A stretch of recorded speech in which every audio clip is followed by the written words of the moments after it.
Hello everybody, welcome to the PowerCreepTV Dark Souls co-op playthrough. I'm Linksclone and joining me for this co-op playthrough is Timmy. Hello, Timmy with an extra Y. How's everyone going? Yeah, I'm doing well. I'm excited for this playthrough. I've got a very fun build in mind that not many people do, so it should be very interesting. What is your build going to be, Timmy? I'm gonna get the biggest, massivest hammer or sword or any chunk of metal, maybe even a great club, I don't know, and just smack a bitch or two with it. Sounds nice. So my build is basically just going to be an occult faith build, so all my weapons are going to be occult because essentially how occult weapons work, they give extra faith scaling on your weapons because this is just a pure faith build, like Wrath of the Gods, Lightning Spear, lots of really fun, cool miracles. Lots of really overpowered, cheesy miracles, because miracles in Dark Souls 1 is a bit OP. Oh yeah, they're a lot of fun, especially due to the fact that I'll be kind of like letting you take all the aggro and me in the backline, I'm just going to have my composite bow, my lightning spears, I'm just going to be chucking them. Are you gonna be using a composite bow, or are you gonna look towards using the Dark Moon bow? Dark Moon Bow, the scaling on it's not very good and you can't make it occult, that's why I'm like, because the composite bow, especially since you can make it occult, has much better face scaling. Much better. Oh yeah. I actually did some checking on this. I also, you have to use Demon Time. I'm not a fan of using that. Like, I want to make both the call just to have a bit of a fun thing going on, basically. Yeah, Demon Time Knight is a little bit of a bitch. We're gonna be doing this as a co-op playthrough, both me and Linksclone, and we plan on both uploading our perspectives, so it won't be like this, same footage just on a different camera angle. We'll do like, we'll do his sort of side on his videos and then my side on my videos. At the moment, we don't have the capability to have true co-op because that's later on unlocked throughout the game, but for now we're just kind of running through the Undead Asylum together. Yeah, exactly. I just got my Estus Flask. How you doing? I got hit by the boulder and then got my Estus Flask. Yeah, very nice. I like kind of just ran to the side and ran down with the boulder. So let's just, the tourist, luckily the Asylum Demon is like the easiest thing in Dark Souls. It is, but it's always fun to watch someone who's new. God damn it. Oh, I'm getting, oh, I got bodied by like, I got like basically 2 arrows and 2 guys like using that really fast kind of like flailing attack on me at the same time. Yeah, I'm just kind of like face tanking a lot of stuff at the moment. I need to take off some gear because Yeah, are you using a knight as well, by any chance? Yeah. I have to take off my gear as well. I take off the leggings as well as the arms, simply because they just like weigh so much. I would have thought that you would have started off as a cleric. The thing is though, like it gives real, like from what I checked, basically you're getting about, I think it's like 3 less attunement and about 4 less faith, but you get better strength and dex starting off, which is 11 and 11. And I think I need, it's 15 strength and 12 dex, which I need for my Lucerne, and 11 strength and 12 dex. So I kind of like needed to start off this early, so it just makes the level grind a bit easier, and then everything else is going to go into faith no matter what. Yeah, the start is a little bit slower. People generally start off, fairly similar. I need a little bit more strength or dexterity to like do this very basic thing and it still has no damage. Yep, I'll actually just be the Asylum Demon, so he is now dead. Yeah, there you go. He's fallen. I am about to touch the crow. Oh, nice. I'm gonna just pick, I probably will do my farming run because I like getting a nice big boost. As well as you'll actually see me go into a much late game area called the Catacombs and to pick up my item, the Lucerne. So, that's gonna be fun. Thankfully I have subtitles because if someone hasn't really seen Dark Souls at the moment. For this episode we do plan on having a very much more organized later on when we're doing our individual co-op playthroughs, but I'm getting carried off by the giant raven to Lordran right now. A lot of people like have actually theorized that's basically Velka's crow, while others think it's Gwyn. Like, I don't know either way. I prefer the Velka theory personally, but what do you think? I do not see it in any way being Gwyn. I do, however, agree with the Valkyr theory. Some people have said that it is Valkyr herself, or himself. Yeah, like, if for people who don't know, you'll find out more about her later in the game. We'll actually be traveling to a place where she's very well known called the Painted Rod of Ariamis, but essentially she is the goddess of sin. Yeah, there's a lot of sort of like hidden lore throughout the entire game, which we both kind of like to talk about. There's been a lot of people who theorize a lot on the lore. It's very fun, very interesting, because there's not really any right or wrong answer.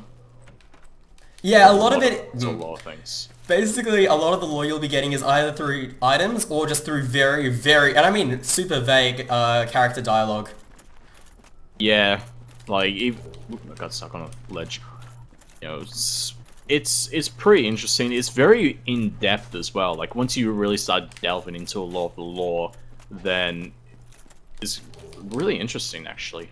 And I love this game for its lore. Like, its lore, there's no such thing as, like, a good or a bad person. There is a couple, obviously, but otherwise, it's very vague. Like, it's hard to say, like, oh, you're, like, absolutely, like, the good guy. Because technically, even the good guys have their own bias and intentions. Yeah, yeah, they really do. A quick, like, did I tell you about, I can't remember the guy's name who created Dark Souls. Miyazaki, I believe is the name. Miyazaki-san. Did I ever tell you about how he sort of like came up with the idea for making all the story and lore for Dark Souls? I don't think you did tell me. I've never heard, like, I've watched a lot of lore videos, but obviously there's so much in this game I've missed quite a bit. So, because of the style of the story, it really ties into, what's his name, Miyazaki? Yeah, Miyazaki-san, yep. It really, son. Yeah, look, we have to be respectful. He's an honorable man. He's made some incredible games. When he was young, he really, like, growing up in Japan, he really liked to read sort of these Western novels about, you know, like, medieval knights and dragons and all that. But his English wasn't that great, so quite a few pieces of the book he wouldn't be able to understand.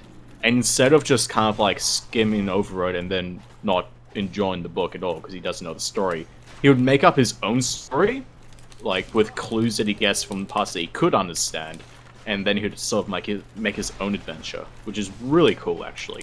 That's awesome. Like, it's sort of like to be a bit distracted. Like, I just picked up Lucerne and I'm about to die, so I kind of need to get my Homeward Bone used now. And I'm going back to Firelink, so we now have acquired Lucerne. Yeah, meanwhile, I don't really have all that much to do in the very beginning. Like, I kind of want to go balls to the walls and just get like a full smoke set and just cosplay smoke. That is a really fun build. If you can get like basically the Ring of Favor and Protection as well as Chloranthy Ring, you can have some fun times. Or Havens even. Because you're gonna be fat rolling. Oh yeah, I'm gonna be fat rolling like a mother. Yeah. Yeah, sadly there's like, for people who don't know, Smoke's Hammer is basically like the heaviest, like hardest, like required for strength in the game. So, most weapons... It's like, on a person, it's like the height of them with 2 times, 3 times as wide, and it's just solid metal. It's literally like designed to pancake people, like you see just like kaboom, and they're dead. I would still, however, like to be able to wield it as like the actual size. Oh, like you mean like with... Oh yeah, same here. Like the size of Smo. That'd be OP as hell. And while you're at it, also give it lightning like when he kills Ornstein. Yeah, you make it that large though, I feel like you equip it, you're just not able to move. No, like, at all. Like, you have to leave it behind. No, if it was that size, you have to have 100 strength or 99 strength to be able to wield it. Just like make the strength required so ridiculous, like no one in their right mind would consider wielding it. You say that, but there's the smelter hammers in Dark Souls 2. And you can power stance those if you have 99 strength. Oh my god, really? Yeah. Actually, yeah, because I'm currently actually playing through Dark Souls 2. Like, I'm currently up to Iron Keep. This is like my first playthrough. So like, I'm learning still like a lot about Dark Souls 2, and it's quite fascinating, that game. Yeah, I've played each of them, all 3 of them. I have not played much of Dark Souls 3, however. I'm planning on doing that sort of like as a mostly blind playthrough on my own in the very near future. Yeah, I was actually starting off playing Dark Souls 3, but like, I realized I need, like, basically how I want to do it, I want to 100% Dark Souls 2, which is going to be a nightmare of a task, and then move on to 3. Do you have the DLC for 2? I bought Scholar of the First Sin, so it comes with all the DLC. Yeah, the DLC in that area is ridiculously hard, and I just got a Black Knight sword. Oh, nice! That is actually a really good weapon. So, like, for any people who don't know, basically that weapon does extra damage to demons. So... Does it? Yeah, it actually does. It's actually, it's a part of it, like, augments your thing. I thought it was just standard weapon. It was oh, just, no. Heavy and hard to use. It actually relates to the lore how basically the Black Knights had to go down to the Demon Ruins in Isola to take on, like, the Demon Surge. and they use those weapons to deal with them. Yeah. Because I know there's a lot of different sort of augments to weapons. Like, you said you're going with a lot of the sort of like occult and divine weapons. Yep, and essentially occults also have a nice bonus effect, dealing extra damage to god-type enemies. Which I believe include Gwyn and the Black Knights and Silver Knights? No, I'm not sure about the Black Knights, but I know for a fact the Guardian Sentinels, as well as Ornstein and Smo, are weak to it. Yeah, I'm pretty sure Black Knights count as well. Yeah, you might be right, I can't remember exactly. So, we have exactly enough strength, enough dexterity, let's now pump every single point into faith. So from now on, basically this build is no more strength or dex leveling, simply because Lucerne has weak scaling, and this will become an occult weapon. So, Lucerne, I love this weapon. Ow. What happened? Getting stabbed. By what? By the spear guys? By hollows. No, I'm at the top of the tower. Oh, the crossbow guys. Okay, I know exactly what you're talking about. Ah, this Yes. Lucerne. Love it. Like, the attack animation is so weird, but I love, like, the weirdness of the animation. I don't think I've ever used Lucerne. You should actually try it out, it's really fun. The jumping attack especially is a lot of fun to use. Like, it's got a very nice dead angle. Ooh, that was close. Did you nearly die to Tauros Demon? Is that what I'm hearing over there? No, I was applying resin, and like he was far enough back for me to start moving before he took a swing, but it was a little bit close. Ugh. Yeah, that's to be expected. The most fun part about Tauros Demon is just plunging, attacking him. A lot of people on their first time don't even realize they can do it, or they try to do it and they fail, and then he just jumps on top of the tower. Goddamn! Now that you mentioned it, I have to do it because people are gonna be like, "What the fuck is he talking about?" Don't worry, I'll be doing it. If you forget to do it, don't worry, I'll go your back. It's all G. Oh, he nearly hit me up the ladder, and I have like 20 HP.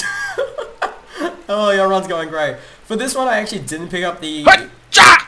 You died? Did you die to Tauros Demon? No, I stabbed my sword in the back of his neck and almost killed him, which was very anticlimactic.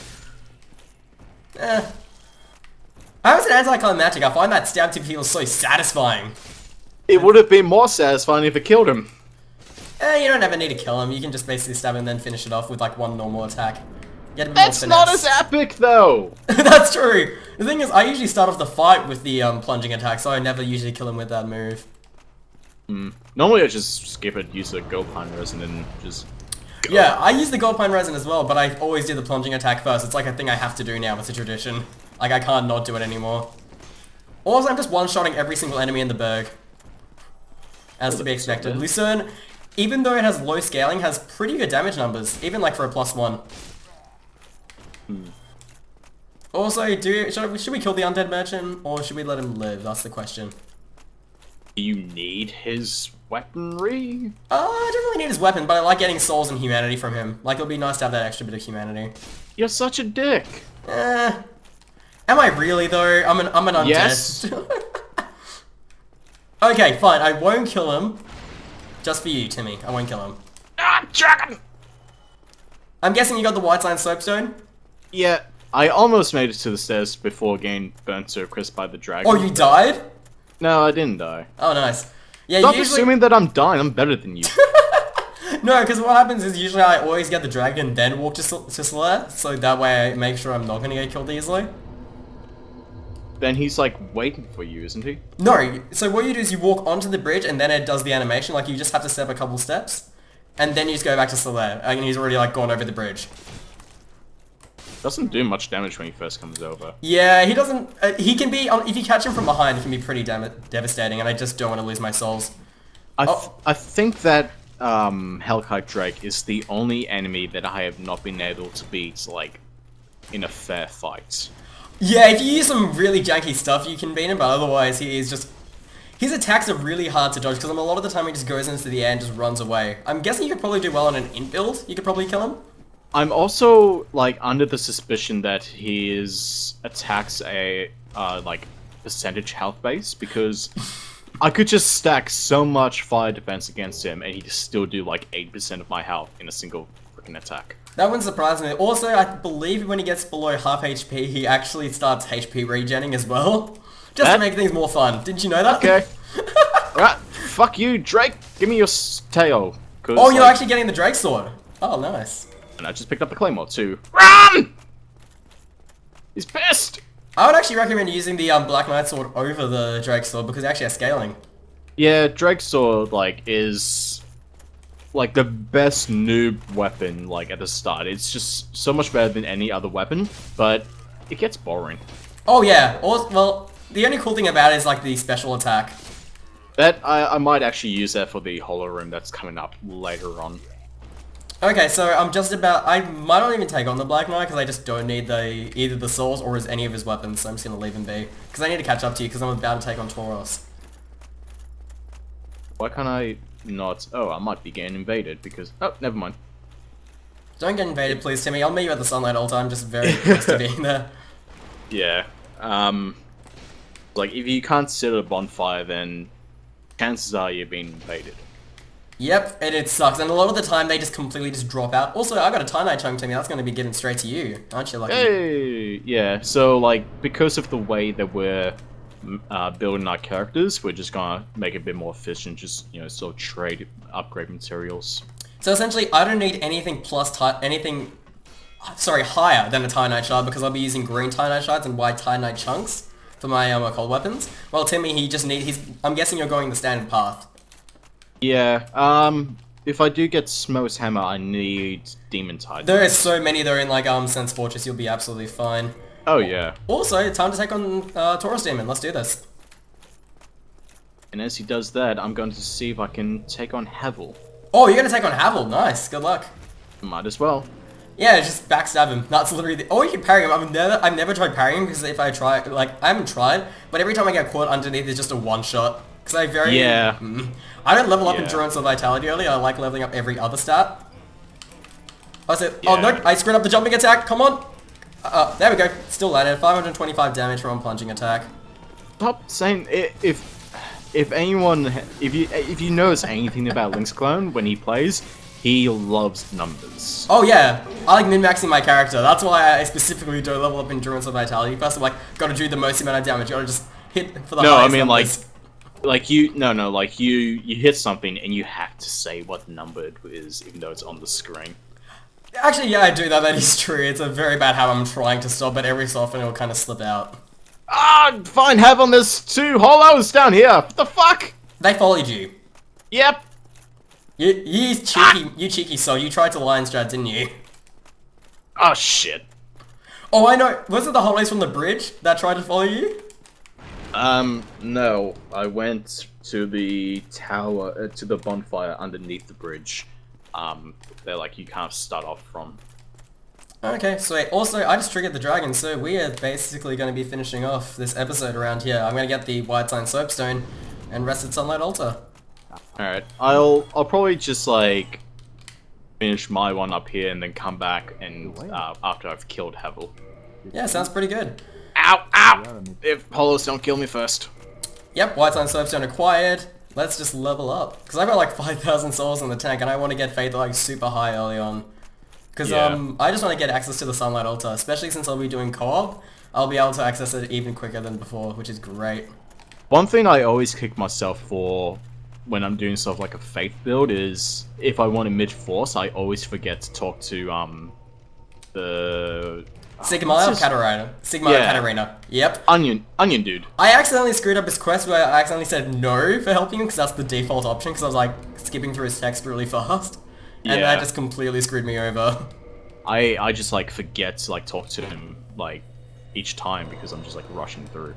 When it comes to doing his questline, I'm very good at doing it because I'm just like, yep, talk to him here at Sands, talk to him inside Sands, talk to him at Alondo, and then go back to Firelink. I usually don't continue his quest because I couldn't care less about him. Sorry, Sigma. Quest is actually really sad if you continue it out. Oh yeah, especially when you talk to Sigwayne. She's like, he abandoned his family to just come here and take on a final challenge, and you took away every bit of self-achievement because you basically do everything for him. Yeah, he loses his sort of like pride. It's like, he can't do anything himself anymore.